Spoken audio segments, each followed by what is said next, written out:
Hello, hello, hello, and welcome.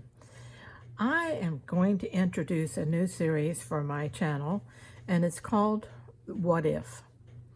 Have you ever wondered what would happen if you tossed out all the rule book and let your creativity run wild?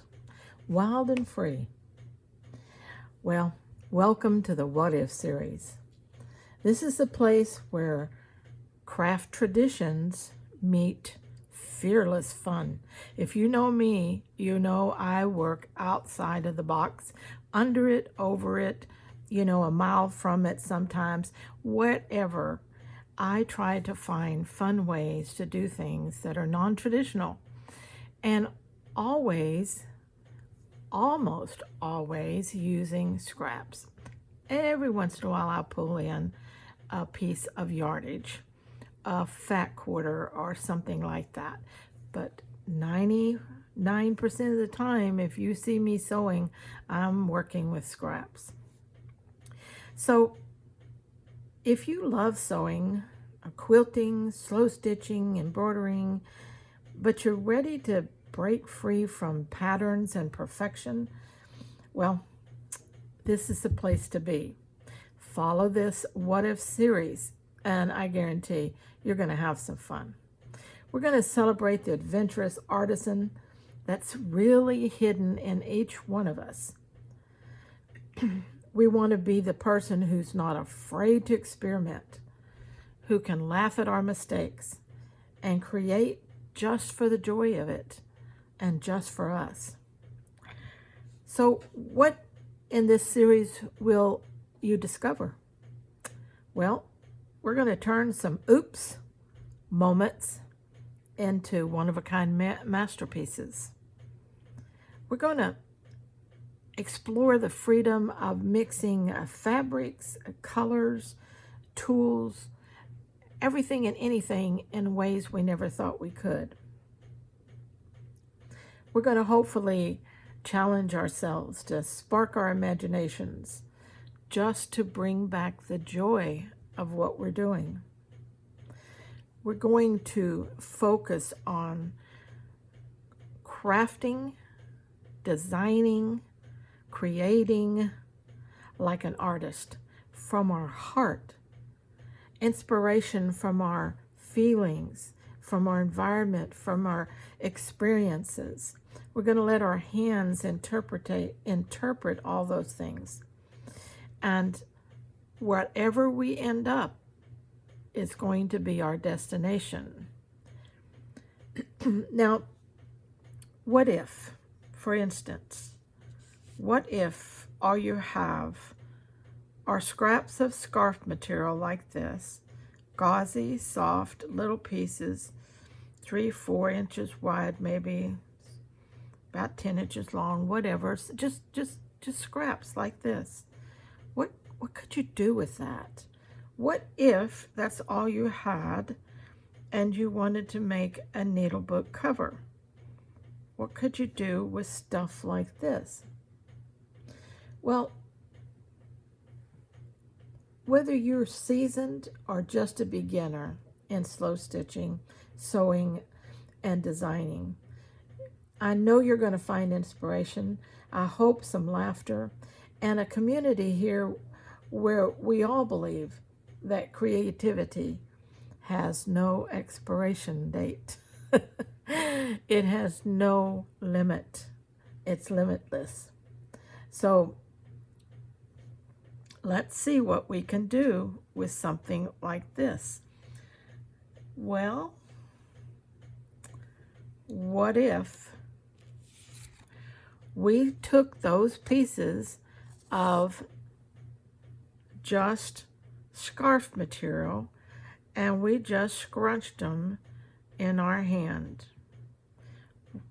till we get a shape we like, and then we pick some kind of a piece of fabric, and for mine it's this right here. This is going to be a little needle book, and we start placing them down. And then we add another and another.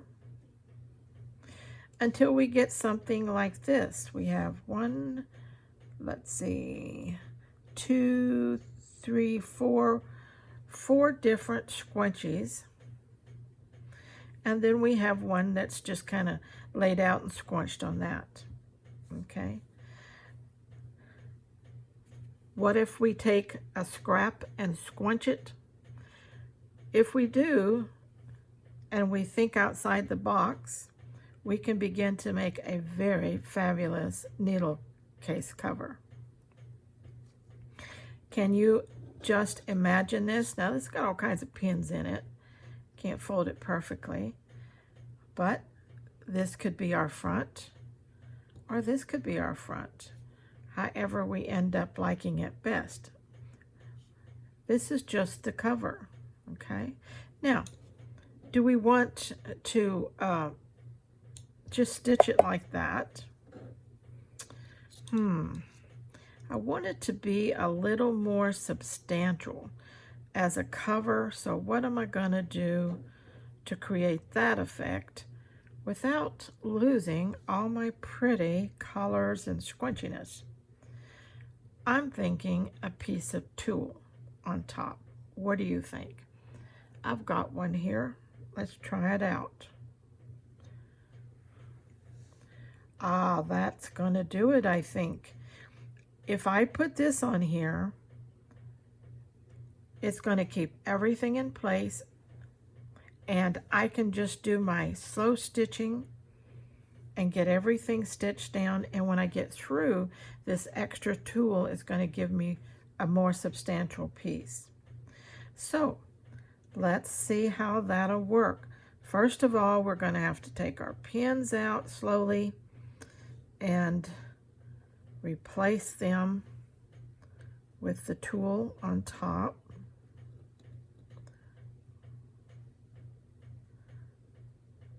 Let's do this just a little bit at a time. We want to keep our scrunchiness.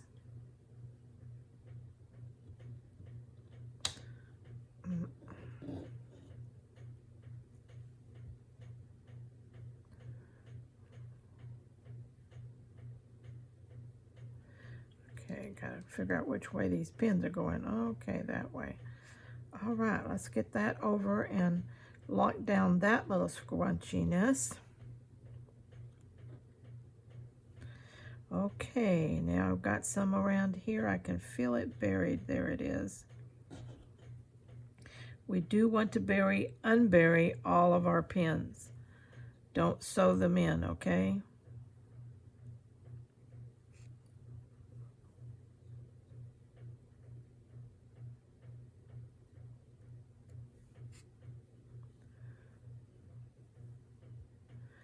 If you do it carefully, your scrunchiness won't come undone.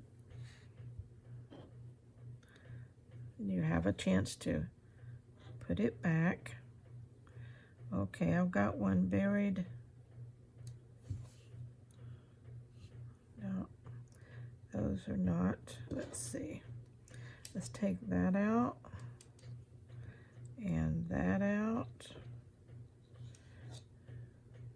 And feel around.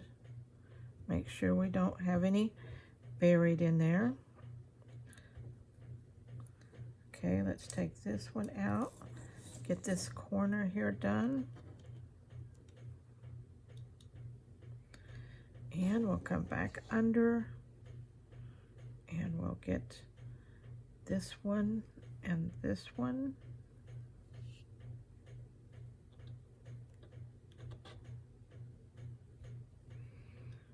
Okay, now we've got one right there and one right there that would be easily buried. All right, let's get those out. Now, you can do all this beforehand. If you decide that you're going to use tulle, well, then of course, go ahead and do your scrunchies and lay it in there as you do it. Oh, we got to get that one out of there. He's under.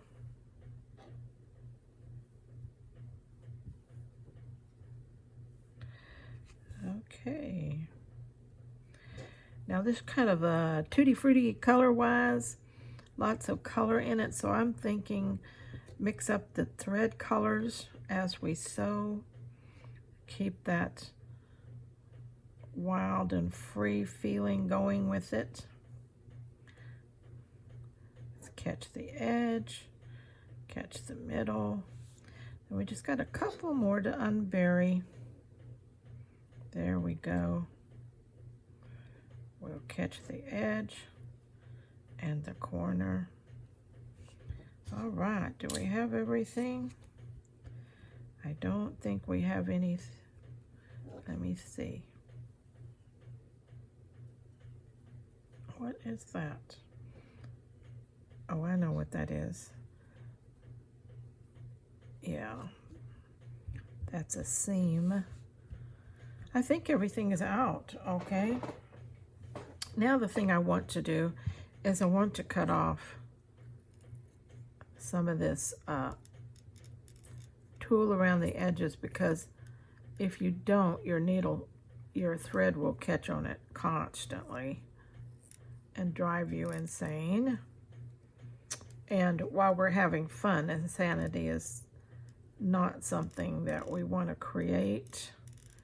We probably just have a little of that naturally. At least I know I do. At least I've been accused of that. Are you insane? You can't do it that way. Well, okay. Let's see. All right. Lots of pins, huh? Yeah, boy. We got the pins. All right. Let's put these back on the holder and get them out of our way there. And we do have some thread here that really does match well. We'll try that. Okay. Now,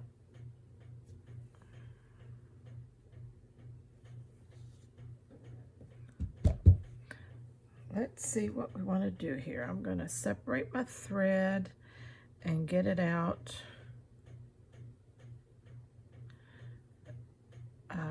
2 strands out of the 6.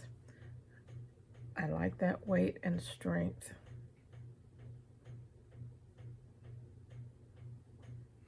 I'm using a milliner's needle. Let's see, what size do I use? I never can remember. It's a size 3/9. 3/9. I like it because it's skinny. The eye is big enough that I can, you know, hit it. And it's long, which helps me. I love sewing with this milliner's needle.